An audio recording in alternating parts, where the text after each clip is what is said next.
Central obesity का infertility या आपकी बेऔलादी के साथ कितना ताल्लुक है?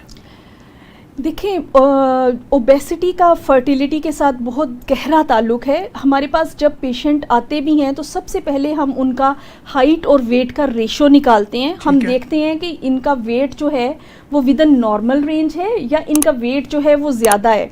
और सबसे पहली एडवाइस जो हमारी एक सब फर्टाइल पेशेंट के साथ होती है, हम कहते हैं कि आपने वेट रिड्यूस करना है। यू हैव टू डू एक हेल्दी डाइट को पोर्शन कंट्रोल के साथ हम उनको फिज़िकल एक्टिविटी एडवाइस करते हैं। बीएमआई नॉर्मल होगा तो उसकी ओवुलेशन जो है वो अच्छी होती है और उसमें प्रेगनेंसी के चांसेस ज़्यादा होते हैं। जैसे जैसे वेट ज़्यादा होता है, फीमेल के जो साइकिल्स हैं उसमें एग्स बनना बंद हो जाते हैं, वो एनओवुलेटरी साइकिल्स हो जाते हैं, तो फिर उसमें प्रेगनेंसी के चांसेस बहुत कम हो जाते हैं।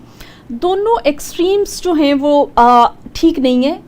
बीएमआई यानी कि वेट का ज़्यादा होना और अंडर वेट होना, ठीक है। अगर फीमेल अंडर वेट भी जो फीमेल्स होती हैं उनमें भी कॉम्प्लिकेशंस के चांसेस होते हैं, क्योंकि उनको वक्त से पहले उनकी अंडेदानियाँ जो हैं वो फेल हो सकती हैं, उनमें एग बनाने की सलाहियत ख़त्म हो जाती है। और इसी तरह से अगर वेट ज़्यादा है तो भी उसकी कॉम्प्लिकेशंस होती हैं। इसीलिए हर चीज़ का एक नॉर्मल रेंज में होना वो बहुत ज़रूरी है। ठीक हो गया डॉक्टर साहब। इसी से हम ये देखते हैं कि जब बेऔलादी के मसाइल बढ़ते हैं तो लोग डिप्रेशन में भी चले जाते हैं जी, इवन के लोग सुसाइड तक भी चले जाते हैं। तो फिर कुछ आपको पता है कि जो रेशो है हमारे इस खित्ते के अंदर वो फिर तलाक तक भी पहुंच जाती है, घरों के घर जो है ना वो टूट जाते हैं।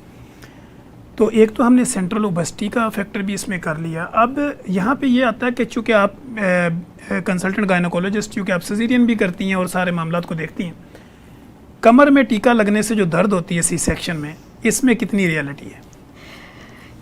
ये हर उस मरीज़ को होती है जो जाके जिनका सिजेरियन हम करते हैं, इसको रीजनल एनेस्थीसिया हम कहते हैं, जो कमर में टीका लगता है और उसके बाद हम सिजेरियन करते हैं।